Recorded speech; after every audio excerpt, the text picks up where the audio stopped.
In the beginning, there was a pixel, and someone said we can entertain with this. That someone was Binatone? Binatone, really? Okay, let's go.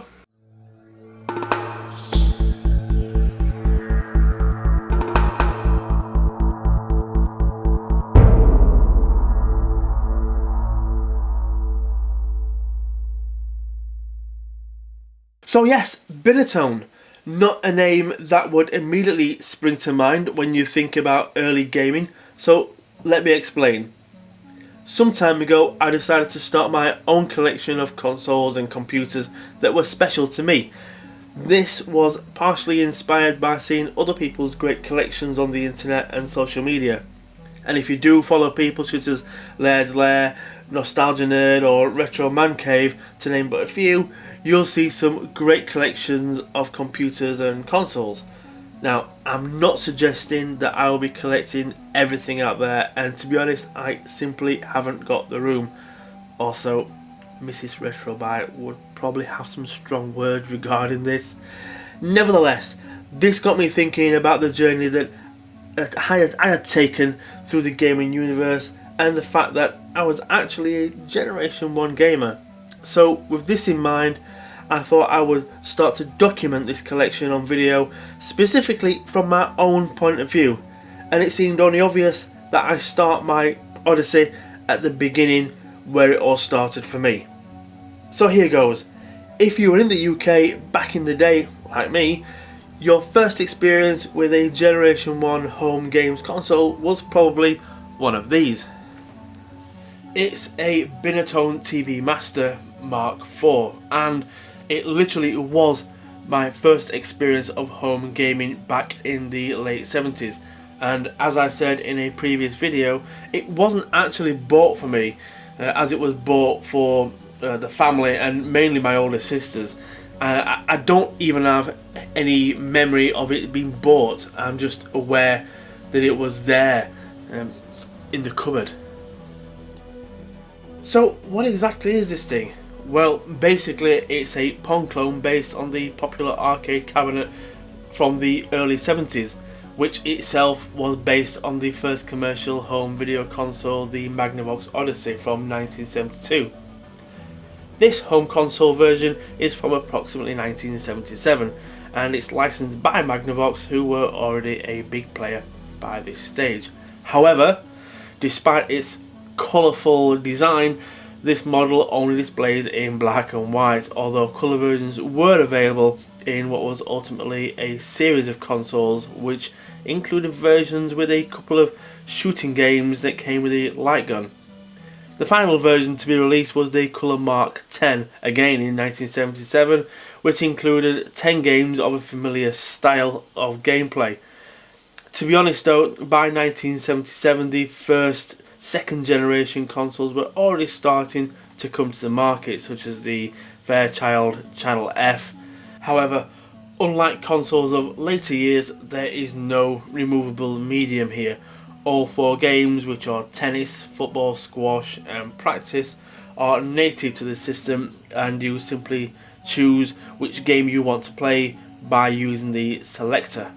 Furthermore, taking a closer look, you can also see the system has its own internal speaker. These consoles really were plug and play devices before such a term was ever coined. The difficulty of the games can be changed by the function keys to change things like the bat size, ball angle and speed. The games are all controlled with these orange paddles and are pretty simple. They don't even have any action buttons on them. Instead, there are two additional buttons on the console itself to start games when needed. The two panels simply plug into the jack sockets found here on the front. I must say that this wasn't the only first generation console, as you could also get the Coleco Telstar, the Henry's Video Sport and the Magnavox Odyssey, from which this is a licensed product. But it was the first to be widely available in the UK on the high street, and one that most people tend to have lying around in their attics today. In fact, my parents bought ours from our local department store, not even a specialist electronics store.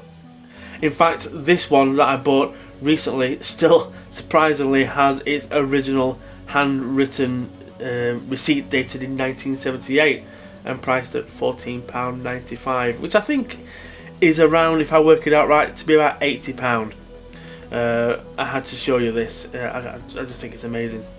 Every time I look at this, I can't help but think that when this was made, or when negotiations were going on regarding the manufacture and cost of the unit, I think the Hong Kong factory must have had some oversupply of orange plastic and agreed a reduced cost per unit if Binatone took some of this orange plastic off their hands. It really is something else. So I think it's time we take a quick look on the inside and see what makes this thing tick. All I need to do is remove the slider button and keep it safe, and then on the back of the console I just need to remove the 5 screws holding it together.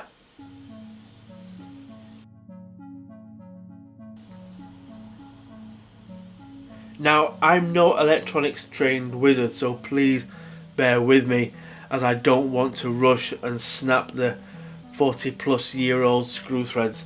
That would be a disaster, pretty embarrassing, and a waste of money.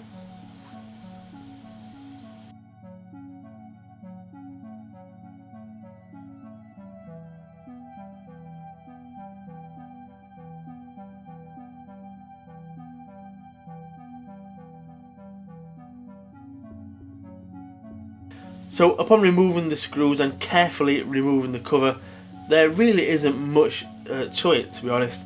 You can see the capacitors don't look in too bad shape, definitely no bulges to what I can see. You can also see the AY3-8500 integrated circuit, or pong chip, by General Instrument. However, if you look closely, you will also notice that there are some redundant pins that aren't even connected. Now, the AY3-8500 is pretty much what you would find in most Generation 1 consoles, and was the first in a series of integrated circuits from General Instruments, and was used in over 200 consoles around the world. And note I said IC, because it's not actually a microprocessor, it is an integrated circuit. Now, I would take a closer look, but you know what they say, if it's not broken. And to be honest, like I've said already, I'm not exactly trained in electronics, so I better put this thing back together.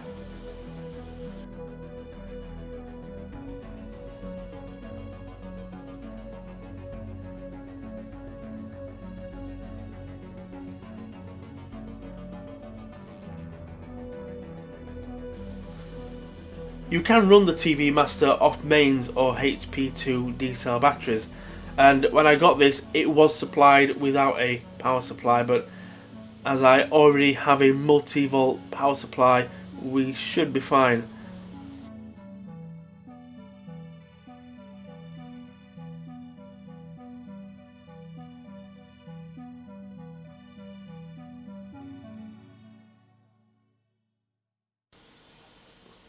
Or so I thought. It seems that I don't have the right connection on my power supply, so that sort of puts this video on hiatus, at least until I get the correct one.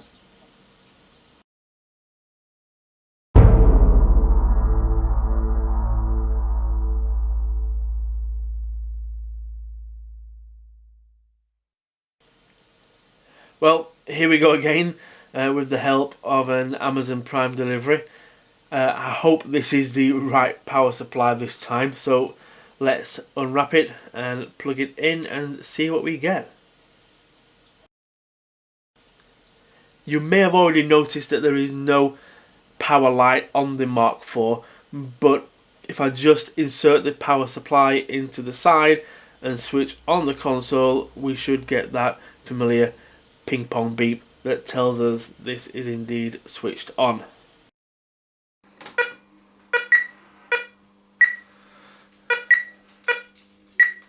And yes, you can clearly hear that familiar sound that proves that we do indeed have life in this old console. what I'm going to do now is get this set up on the TV and we can take a look at those simple but iconic games from years gone by. Job done.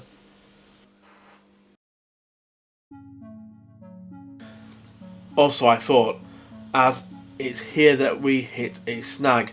Like any consoles that connected to the TV back in the day, it needed normally to be connected to the aerial socket and tuned in.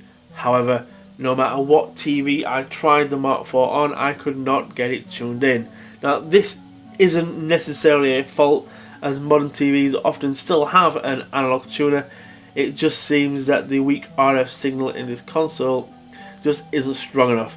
So what I'm going to do is leave you with Mr. Happy Face whilst I sort this problem out.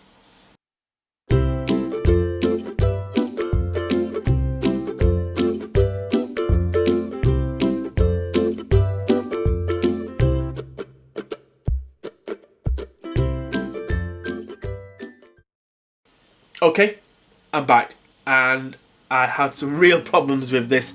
Even my trusty old LCD won't get a clear enough picture to use. I really ought to get myself a CRT for this stuff, as they are far better at getting an RF signal than modern TVs. So what I had to do is get some, or acquire some footage, some play footage. So I've reached out to my fellow Twitter followers to try and get some footage that I could use, but despite getting kindly retweeted a few times, we came up blank. However, I would like to say thank you to everyone who tried to help.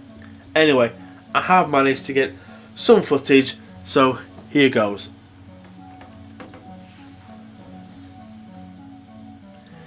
I must have been around 6 or 7 years old, but I can clearly remember how I felt playing this for the first time. It was like playing with magic.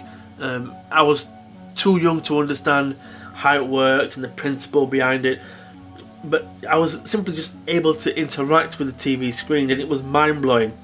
Although I don't think it took long for the novelty to wear off after some time. After all, the games are all very similar. I did hear once that there was a way to get an extra bat on one of the games by sliding the selector between two of the games. However, as I can't get mine tuned in, I kinda can't try this, so this is a trick for another day maybe. Looking back, this console definitely lit a small fire in me. I didn't play it every day. To be honest, after a while, like I said, the novelty wore off, but it did spark a fascination that would stay with me and started my gaming journey. To be honest, if you are old enough, like me, to have been playing a home console back then, it would have probably been something like this, something that looks so simple now that would have probably started you off with that fascination. I know that if it wasn't for the Binatone TV Master and my interest in the machine, my parents would have probably never have got my second generation console, but that's a story for another day.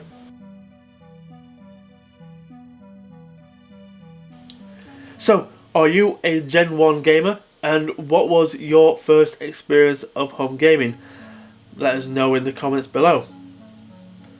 I hope you liked my video on the Binatone TV Master and how it started me on the road to gaming. Please remember to subscribe, like and share to see more videos from me. I try and make a video once a week, and hopefully we can learn something together on the way. Thanks for watching, have a good evening and goodbye.